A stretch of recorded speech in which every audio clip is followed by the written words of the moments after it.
Welcome to The Explainer. Today we're doing something a little different. We're cracking open a modern take on the Bhagavad Gita, but not as some ancient historical text. No, we're looking at it as a psychological manual for the battle that's happening inside all of us, right now. So let's jump right in with a question that probably feels very familiar. You know the feeling, right? We work so hard. We chase that promotion, that goal, that success. But even when we get it, that deep, lasting sense of fulfillment, it just seems to slip through our fingers. Well, it turns out this is not a new problem. According to a modern reading of the Gita, this is the exact same spot the great warrior Arjuna found himself in thousands of years ago. And this is the core idea that unlocks everything. This interpretation says the Mahabharata, this epic story, isn't really about ancient kings and wars. It's a metaphor. It's a symbolic map of your own consciousness, your own mind, and, yeah, the inner struggles that make up your life. So that famous battlefield, Kurukshetra, forget what you think you know. In this view, Kurukshetra is the battlefield of your own mind. It's where a war is constantly being fought. And it's not you against some external enemy. It's the conflict happening inside of you, every single day. This right here is the real heart of the conflict. The two massive armies on the field, they aren't cousins fighting cousins. They represent two fundamental forces inside you. On one side, you have your highest, greatest potential. And on the other, all those patterns of self-sabotage that hold you back. That is the real war. Okay, so if we're going to win this war, we have to know who we're fighting, right? This framework is pretty clear. Our real enemies aren't people or circumstances out there in the world. They're internal. They're these things called root patterns, those deep, nagging, negative beliefs that just keep us stuck. And this is where it gets so vivid. The framework actually gives faces to these forces. Your potential, the good guys, the Pandavas, are led by figures representing integrity, authenticity, and responsibility. But the other side, the core of us, our negative patterns, they're led by the blind king Dhritarashtra, who is the perfect symbol for our own self-doubt. And his whole army, standing for self-denial, is being manipulated by the scheming Shakuni, who is the very embodiment of self-hatred. And this is the key takeaway, so listen close.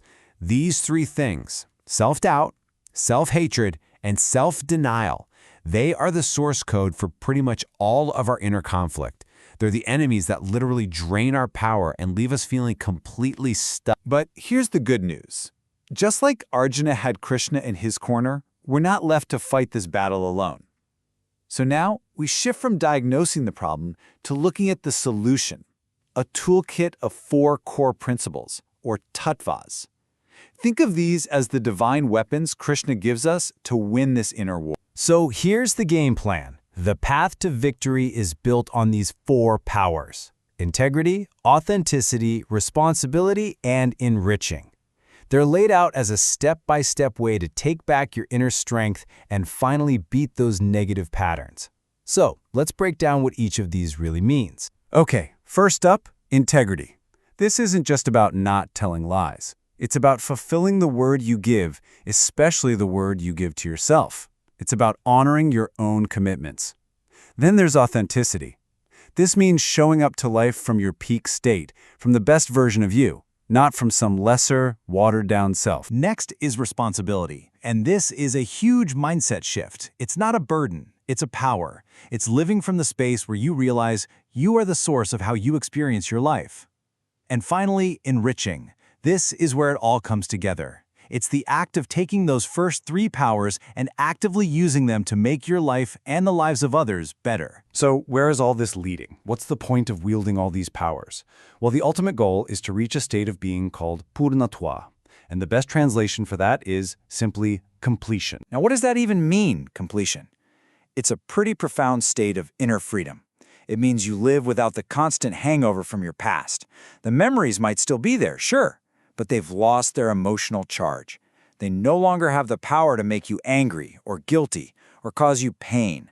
You're free. And here's the real mind bender. The feeling that we all have sometimes, that we're broken or not enough or incomplete. This book argues that feeling isn't even real. It's a delusive cognition. It's basically a trick of the mind, a flawed perception that we can actually see through and overcome. To really get this idea, there's this fantastic little story. Just imagine this. A lion cub gets orphaned right after he's born. A flock of sheep finds him and decides to raise him as one of their own. He has no idea what he really is. So, this little guy grows up completely convinced he's a sheep.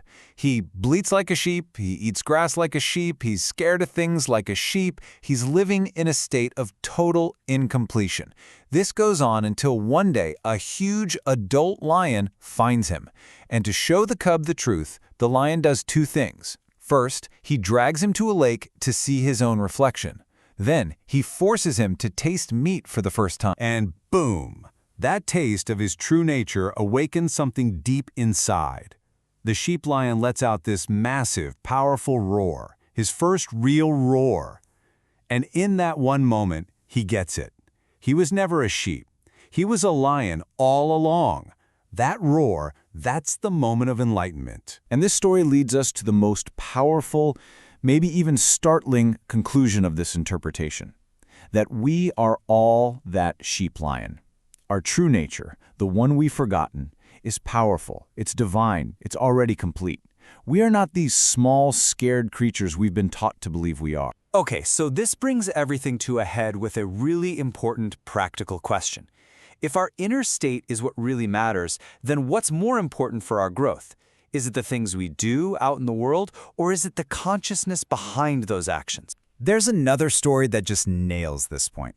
You have a monk, right? Outwardly, he's living a pure life, preaching all day. But inwardly, his mind is totally obsessed with judging the sins of a prostitute who lives nearby. Meanwhile, the prostitute, living a sinful life, spends all her time thinking about the divine. When they both die, guess what happens? The monk goes to hell. The prostitute goes to heaven. It was their inner world, not their outer actions, that sealed their fate. Which brings us right back to Arjuna's big dilemma. What's the right path for us? Is it karma yoga, the path of action, of being engaged in the world? Or is it sannyasa yoga, the path of renunciation, of stepping back from it all? Which one is actually going to lead to that fulfillment we're all looking for? And the text leaves us with this final, profound answer. The real choice isn't between doing and not doing. The thing that matters more than anything else is the inner space from which you act. Are you coming from a place of fear, doubt, and incompletion? Or are you coming from a space of integrity, authenticity, and completion?